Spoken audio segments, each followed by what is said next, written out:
Hello students, in this video we are going to see an important grammar chapter,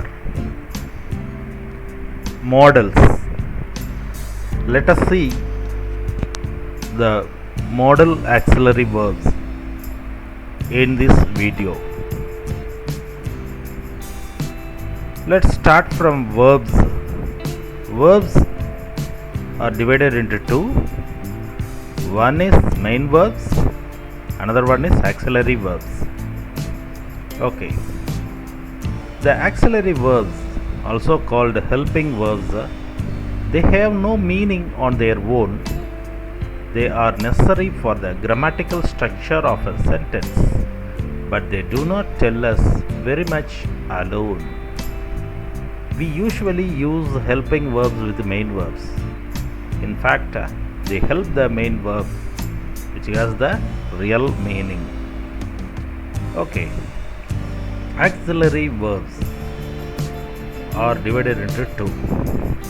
The one is primary auxiliary verbs, another one is modal auxiliary verbs.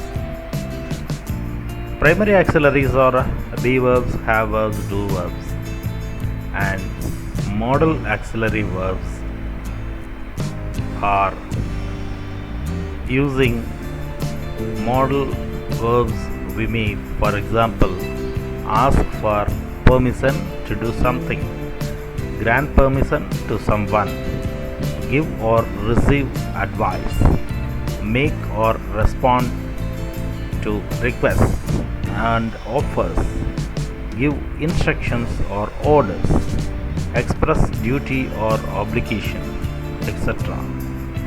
And modal verbs can be used to express different levels of politeness, and we can also use them to express different degrees of probabilities. Okay. Modal verbs have two major functions which can be defined as primary and secondary. Yes.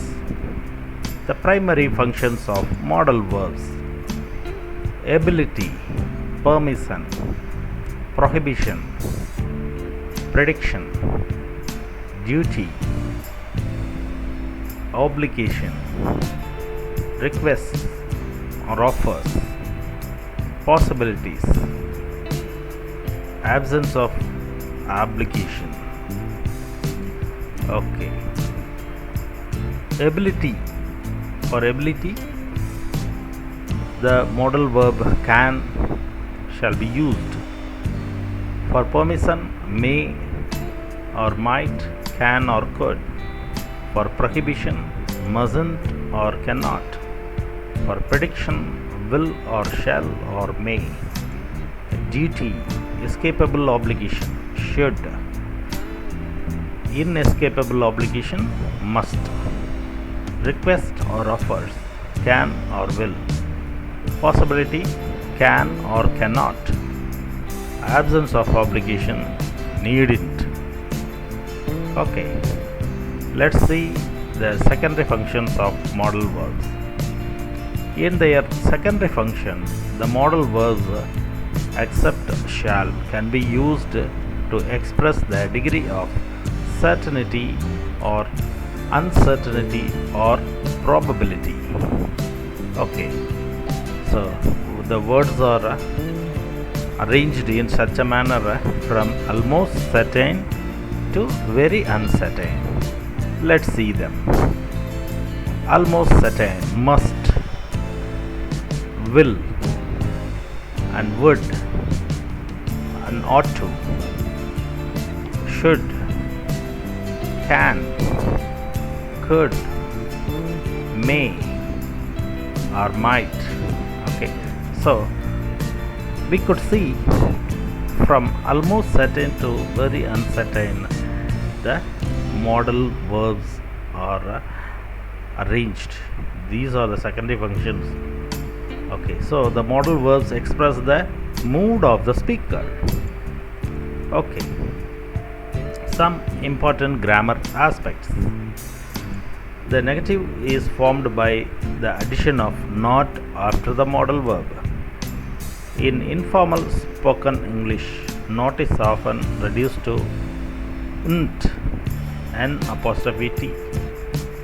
Modals in affirmative do not have contracted forms except for will and would, I'll.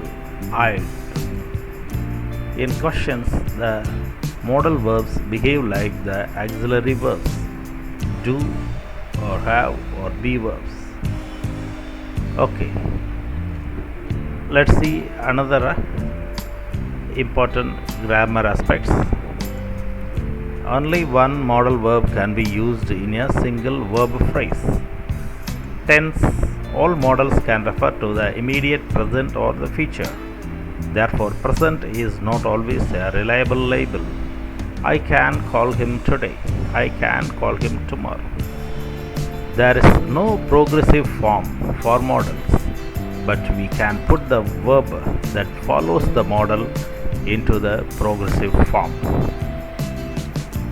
Verbs that share some characteristics with the modals: be able, have to, ought to, need. Okay, past tense of the modals. When the sentence refers to the primary meaning, for example, can, ability or permission, must, obligation, the past form is expressed mainly by for can, could, was or were, able or was, were allowed. Then must, had to, was or were, obliged to. When the sentence refers to the secondary meaning, can, possibility or probability, or that could have happened but didn't happen, and must, certainty. The past form is mainly expressed by for can, could plus have plus past participle form of the main verb. Must plus have plus past participle form. Okay. Thank you, students. That's all about modal verbs. Thank you. Have a nice day.